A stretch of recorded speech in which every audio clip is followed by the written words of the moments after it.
kalma, puso ko'y nagdurog.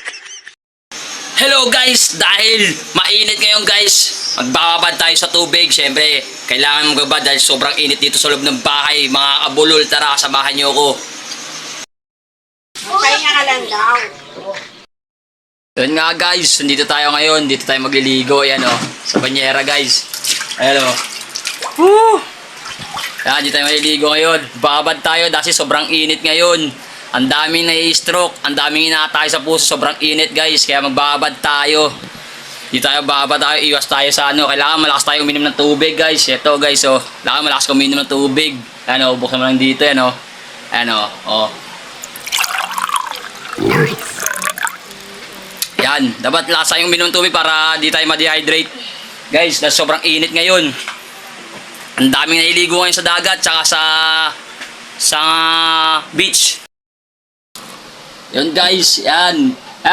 Kaya inom tayo lagi ng tubig guys ha, huwag niyong kakalimutan.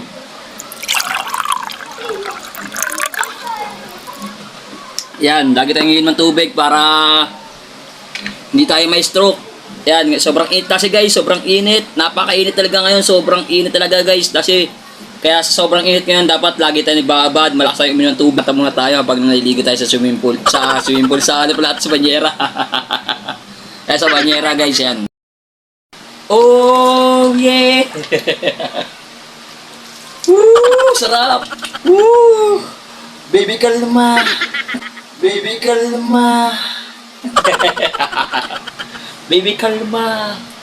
Oh! Pwede kaya ako mag-dancer? Woo!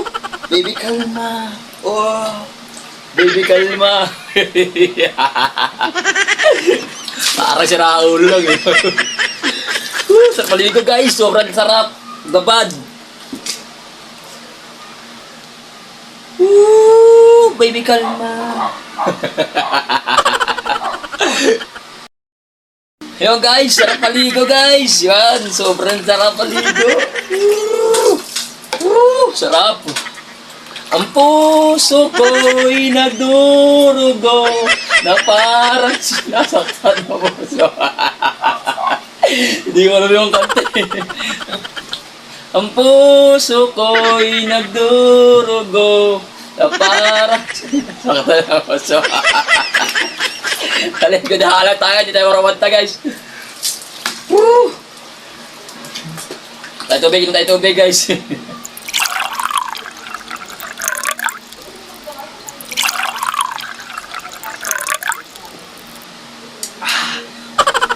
Parang naninikip ang dibdib ko. Ay ba yun? Ganun ba yung kata na yan guys? Hindi ko siya alam yun.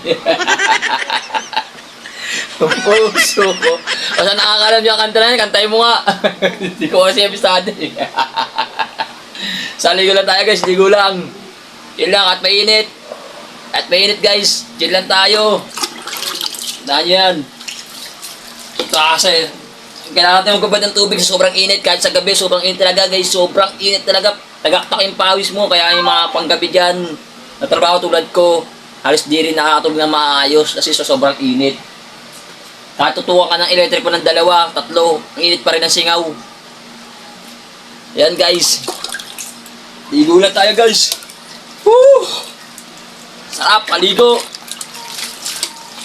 Tapos pag sa tanghali, sobrang init. Ayan, yun o. Ang oras na o guys o.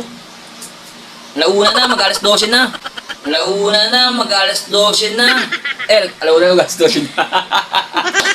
Alauna na, mag-alas 12 pa. Balik na yata. Hindi, ano na pala.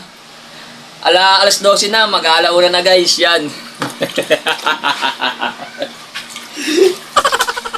Alauna na, mag-alas 12 pa. Ano pala, paring Manoy. Ano pala, sinend ko na pala sa Gcash mo. Yan, thank you pare. Sana pagaling ka, pasensya ka na dyan sa naabot namin pare. Thank you sa mga followers natin dyan, sa mga nagbigay. Maraming salamat sa inyo at God bless. Sana mas marami pang biyayang dumating sa inyo. Yan, thank you sa lahat. Guys inom na tayo lagi tubig. Sa loob ng isang araw guys, nakakaulang baso ako minom. Kasi kailangan ko lagi mag-inom siya. Baka masagod ulit ka sa hospital eh. Naninikip naman yung dibdib ko. Sobrang init guys. Ayaw na bumalik ng hospital guys. Hanggat maaari, inaalagaan ko yung sarili ko guys. Siyempre, maraming umasa sa atin. Maraming umasa sa akin. Siyempre, may mga pamilya akong umasa sa akin guys. Kaya kailangan maging malakas ako araw-araw. Yan. Pero guys, nahirapan pa rin taga-huminga na matay pa na yung sakit ko. Pero okay lang, kaya ko pa naman. Kaya susunod guys, magpapasaya kayo ng opinion ako. Thank you sa mga sumusuporta. Dahil sa inyo guys, hindi ako magiging malakas. Siyempre may mga taong tutulak sa akin na paggaling ako, kaya ko to, doon lumalakas yung ano ko. Lalo lumalakas na may mga tao palang nasa likod ko. May mga tao palang nagdadasal para sa akin yan. Thank you sa inyo lahat at maraming salamat. At God bless sa mga taong nagdadasal para sa akin. Sana gabayan kayo ni God. Thank you sa inyo, thank you. Thank you sa mga titiwala sa akin, sa mga sumusuporta sa akin. Thank you sa inyo lahat. Siyempre guys, unang-una magpapasalamat tayo kay God, kundi dahil kay God. Siyempre, wala tayo rito. Yan. Siyempre, maraming salamat kay God sa buhay na ibinigay niya sa atin, sa pagkain pang araw-araw. Siyempre, si God yung papagaling sa atin kung ano yung nararamdaman natin sa katawan. Kaya sa mga followers natin dyan, huwag niyong kakalimutan laging magdasal, magpasalamat, araw-araw kay God. Yan.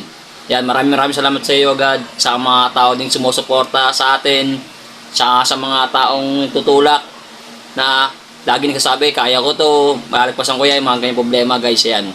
Maraming salamat sa inyo lahat. Thank you.